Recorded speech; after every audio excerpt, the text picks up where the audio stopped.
At the conservative CPAC conference this weekend, an eruption of lies about the insurrection, making it sound like a bedtime story rather than an event that injured law enforcement and shook the foundations of democracy. Literally, lies. Repeated, aggressive, intentional, dangerous lies.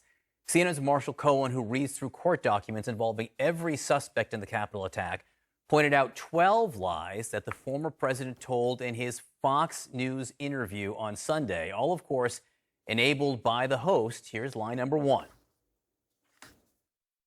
They asked me if I'd speak, and I did, and it was a very mild-mannered speech. A speech to push his election lie, which he teased and promoted, which was anything but mild. We fight. We fight like hell. And if you don't fight like hell, you're not going to have a country anymore. And then lie number two. They just came out with a report in Congress, and they didn't mention my name, literally. Wrong. The report references tweets and other statements from the then president, including the entire transcript of his speech from that day. Plus, Senate Republicans voted against an independent investigation into the insurrection and its origins. Lie number three. The reason, in my opinion, you had over 1 million people there, which the press doesn't like to report at all because it shows too much activity, too much spirit and faith and love. There was such love at that rally. You had over 1 million people there.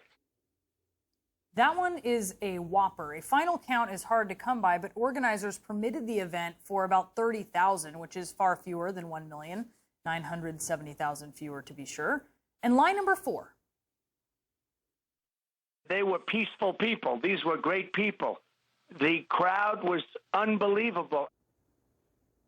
Peaceful except for all of the violence, the blood, the assaults, the beatings, and the destruction.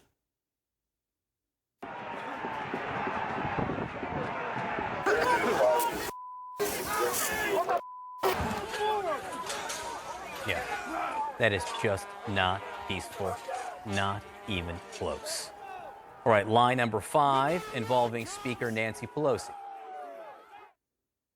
I had suggested to the Secretary of Defense, perhaps we should have 10,000 National Guardsmen standing by. And he reported that, as you know. We should have, and he was turned down. I said, it's subject to Congress. You know, they run it. Nancy Pelosi runs it. So she does not control the D.C. National Guard. That would be the president and the Secretary of Defense. Lie number six. There were no guns whatsoever, and yet they have people still in jail. There were no guns. There were no guns. There were guns, along with other weapons from bear spray to baseball bats to tasers. And it's impossible to know how many rioters were armed since most were allowed to walk away from the scene unchecked and unsearched. Lie number seven.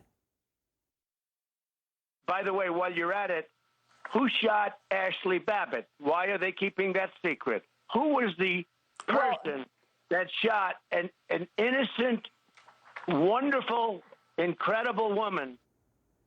Again, Marshall Cohen, who pours through all these court documents, that notes, while tragic, Ashley Babbitt was committing a crime when she was killed. Trump is also using her death to promote baseless conspiracies about it, even insinuating that Democrats are responsible. Lie number eight.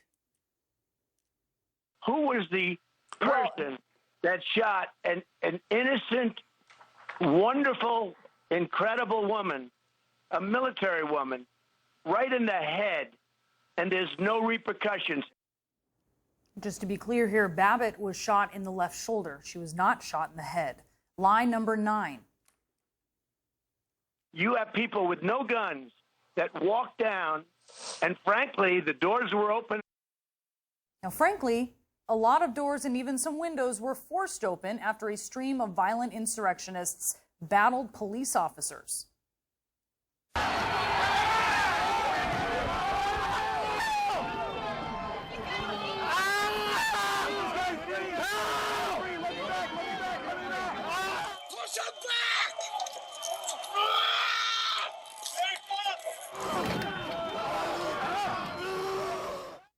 And speaking of, lie number 10. there was also a love fest between the police, the Capitol Police, and the people that walked down to the Capitol. So this is the love fest of which he is speaking.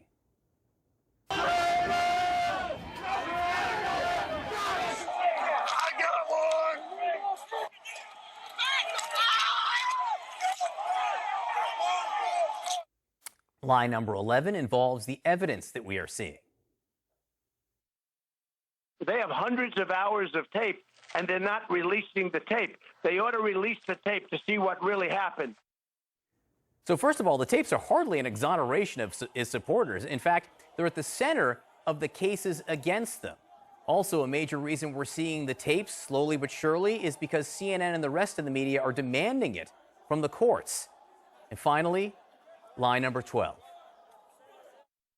They have people who walked with no guns, with no nothing. They're currently incarcerated, and there's large numbers of them, and it's not right. And they're military people, and they're police officers, and they're construction workers, and they're tremendous, in many cases, tremendous people, tremendous people.